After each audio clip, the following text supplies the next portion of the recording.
All right, I'm Franz Pear with Skyline, and today we're going to be setting up a Kali Linux VM. We're going to go over what virtual machines are, why you want to use a virtual machine, and how you can get a virtual machine set up with Kali Linux.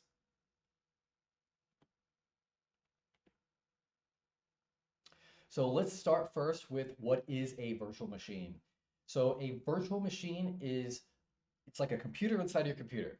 So it's really helpful if you want to run multiple different operating systems on the same physical computer at the same time. So let's just say that I have a Windows computer, which is actually the case right now. I have a Windows computer and I want to run Linux. Maybe I have some sort of Linux command line tool. What I can do is create a virtual machine with an installation of Linux, and that will allow me to run those Linux programs from within the virtual machine while I'm still running it on my Windows computer.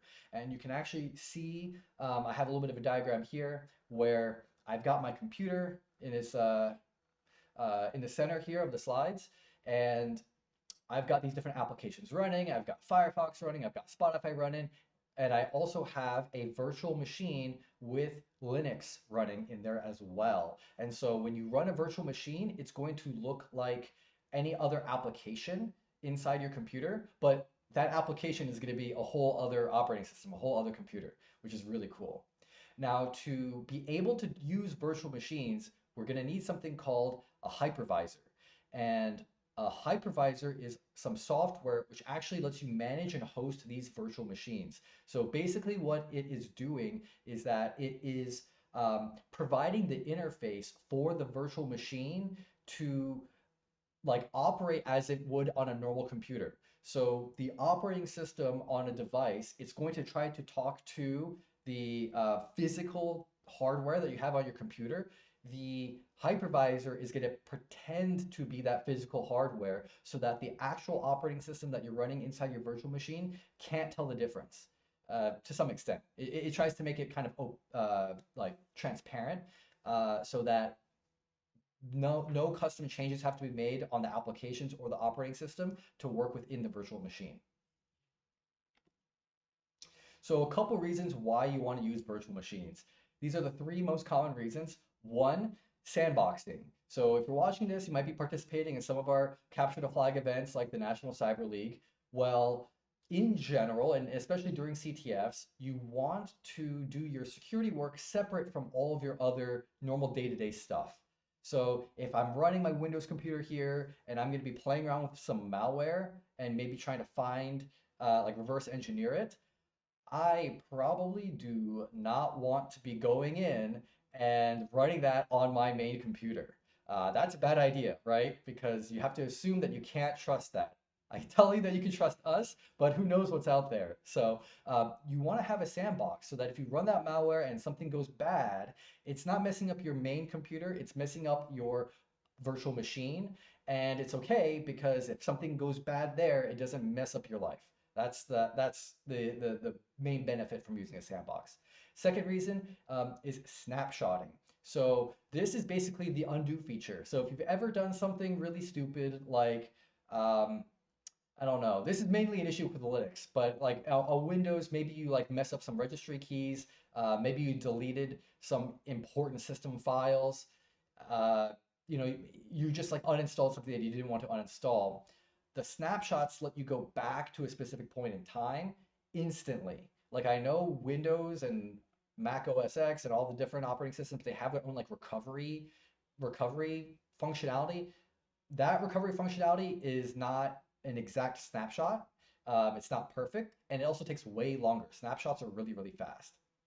And the third reason here is software compatibility. So, like I said, the use case that I have here is that I want to run a Linux program, but I've got a Windows computer.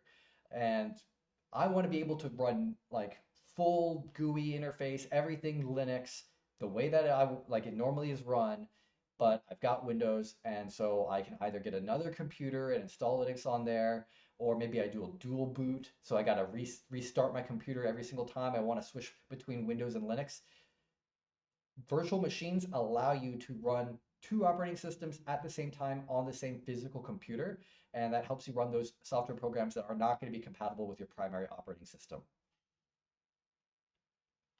So that is kind of the basics of like what are virtual machines, why do we care? And so now let's actually set one up. So to do this, you're going to need what I mentioned before, which is the hypervisor. And what you will want to do is go and install hypervisor. So we are going to be using VMware Workstation Pro. However, there are other alternatives such as VirtualBox. And VMware Workstation Pro is specifically for Windows. I believe there's VMware Fusion for Mac. So that's what I'm doing today. The steps are basically the same, except your installation, the file might be a little bit different depending on which one of these applications you end up using. Now, everything I'm going to show you today is going to work for both Player and Pro. They have two different versions, with the exception of the snapshot functionality. That is a Pro feature, apparently. So Player is free, Pro is paid. However, a lot of schools, if you're registered with a university or community college, they often give you a lot of free license keys, like for Microsoft Office, and some schools also provide license keys for VMware products as well. So you might be able to get VMware Pro for free from your school. So check to see. A lot of schools' IT departments will have like a list of all the different free software that they'll pay for, and you can just get a license key there. Now today I'm going to show you the easy way of getting your virtual machine set up. And the easy way is that we're going to download a pre-made virtual machine. The harder way of doing this is to download the Kali Linux operating system image and then create a brand new virtual machine and then follow the operating system installer. That takes a lot more time, and you're not going to want to watch me go through all those steps. It's just going to be you watching my screen kind of like flow through with all this different text for the install. And it's going to take like, 15, 20 minutes of just waiting for the thing to install. Now, doing it that harder way with the operating system ISO, that image, it allows for more customization, but the default settings in Kali are going to be fine for basically all beginners. And I'm going to recommend that most people are going to stick with the easy way because it's just going to save you a lot more time. And also, there are a couple of settings that if you don't configure it right during the install, you basically can't even turn the thing on. And I've made this mistake several times where I've selected like the wrong boot settings during the install process. I made it through the end. I wasted half an hour or 20 minutes or whatever it is. I try to boot back up and it doesn't work. I got to do the whole thing all over again. So I'm going to try to help save you that headache um, and do it the easy way. So the easy way is pretty simple. It's just going to require 2 downloads and 1 program install. 3 steps here. First thing you're going to do, you're going to download VMware from their website and install it. I'm going to show you how to go pull that up so you're not trying to find these exact links. I can show you how to Google it real quick. Then you're going to download the Kali virtual machine from the official Kali website. And then after that, all we're going to do is we're going to open up VMware, and then we're going to go and open the virtual machine file in VMware, and we're done. So that's all the steps. Let's go and see the run through. All right.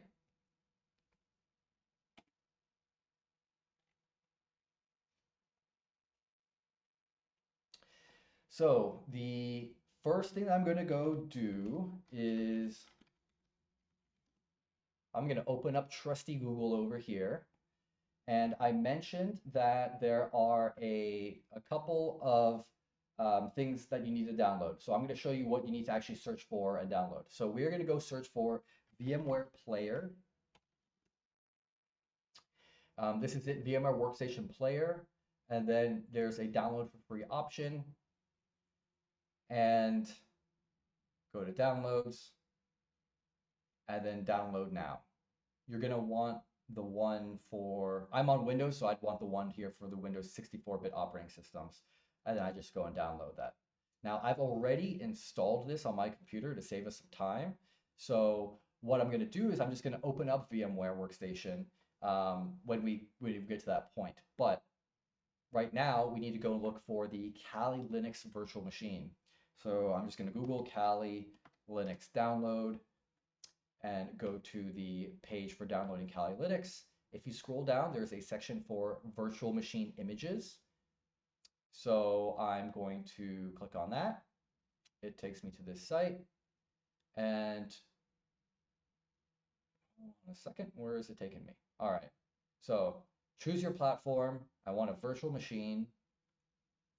And then I've got a couple options depending on which hypervisor you're using. We are using VMware, and you can just go in here and hit download. Now, this is a 2.9 gig download, and you all don't want to wait for me to download that either.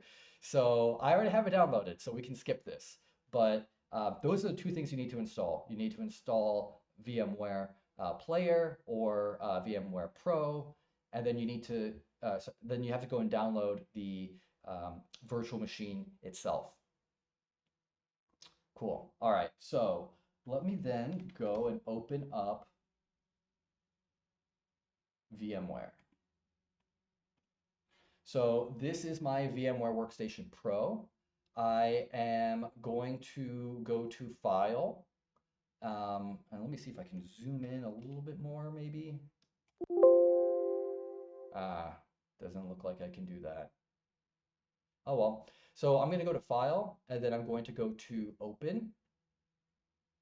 And then you can see here, I've already downloaded and unzipped this file. And so I can just select it now. And then ta-da, there it is. So this is our virtual machine. And then there's this green play button to turn it on. Now, before I go and do that, what I'm going to do is show you some of the settings that you can configure. So by default, it looks like it came with 2 gigs of RAM and 80 gigs of hard disk space. Now, increasing this hard disk space is a little bit of a pain if you actually need to do that. So it looks like they just assume that 80 would be good enough for you. Maybe it is.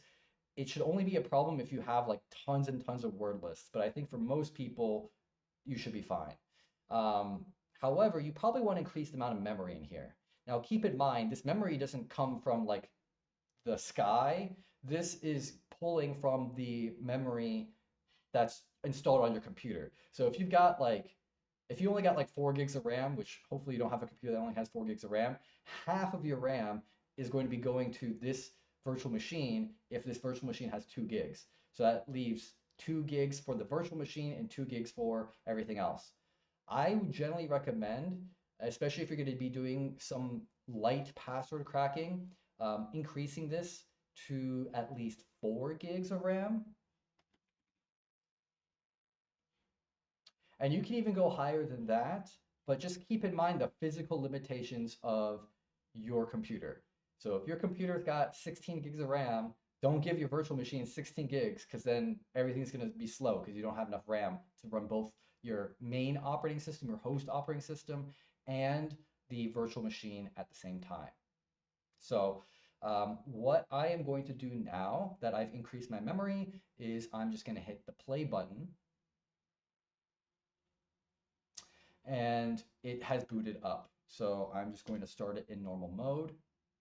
Something also to keep in mind as well is when you click into the virtual machine, into VMware, it will capture your mouse. So my mouse now will only move inside the VM. If I want to like go and switch back to my main operating system, my host operating system, I hit Control Alt, and then that will pop my mouse back out again if it gets stuck. All right, now the default login for Kali is just Kali is the username and Kali is the password. And I am gonna go up here. There's a full screen option, so you don't have to be limited with the space that you have available. So if I go full screen here, now I am directly within Kali Linux. So like I said, this is like super, super easy, right? Like all we had to do was just like download 2 things, install VMware, and then we just like went to File, open it up, plop in the image there, and we're good to go. Really, really quick and simple. If you all want to see like the normal ISO install, I could probably record a video and just like speed it up because you don't want to be sitting through just watching an install process. But this is the quick and easy way. So if that's all you wanted, you got what you wanted. But I'm going to show you a couple of cool things that you can do within this virtual machine um, to to make it worth your while. So the first thing that I'm going to show you now is the VMware tools. So if you go through the normal install using the ISO rather than the easy way of just downloading the virtual machine itself, you will have to install VMware tools separately after you complete the installation of Kali Linux to do what I'm about to show you. But you will want to have those installed because it's going to save you a lot of headache. For one thing, you get a shared clipboard between your host operating system and the virtual machine.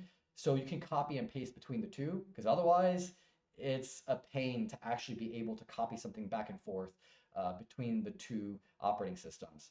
And then another reason why you're going to want the VMware tools is because it lets you do drag and drop file transfer between the host and the virtual machine operating system. So what I'm going to do is I'm going to open up File Explorer and I am going to go to um, I'm going to go to my downloads folder. All right, so I've got my downloads folder over here. And the really convenient thing is if I have I have all these graphics that I put in the slides earlier today. If I just drag and drop, it goes right in there. Really, really nice and easy. So I would highly recommend installing this, especially if you need to transfer VMware tools, especially if you need to transfer back and forth between your host and your guest operating system.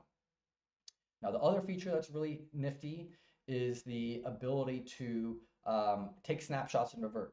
So I am going to put all these images here. So I got all these images, and let's just say that I'm on my command line. I go to my desktop, and let me increase the font size here.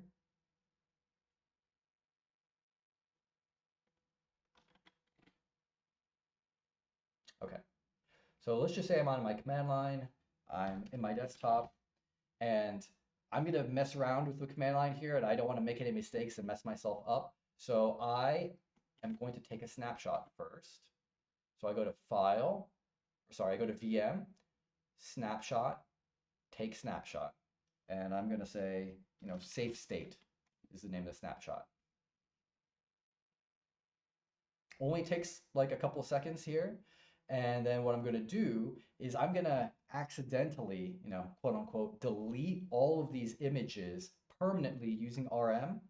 And then we're going to use a snapshot to revert and get all those files back. So from my command line here, I can see here are all those images. Actually, let me empty my trash can first. All right, empty my trash can. I've got all these images here. I'm going to do rm star.png. Oops, I deleted all of my images. And because I did an RM, if I go to trash, trash is empty. It's not in here. So I can't recover it. So it's gone. So if you did not have a virtual machine, you did not have a snapshot, you would be a little bit out of luck. So thankfully, we took our snapshot. I can go back to VM, back to snapshot, and then select my safe state snapshot. And then it's going to ask me to confirm. This is going to take a couple of seconds, but it will go back to that exact moment when I took the snapshot, and there are all of our files again. And you can see that that was literally seconds. So I highly recommend before you start doing any sort of cybersecurity challenge or work, take a snapshot before you start that work and maybe a couple snapshots along the way, because the worst thing that you want to do is have the ability to take a snapshot and forget to take a snapshot, mess something up, and then you can't go back. So the functionality is there.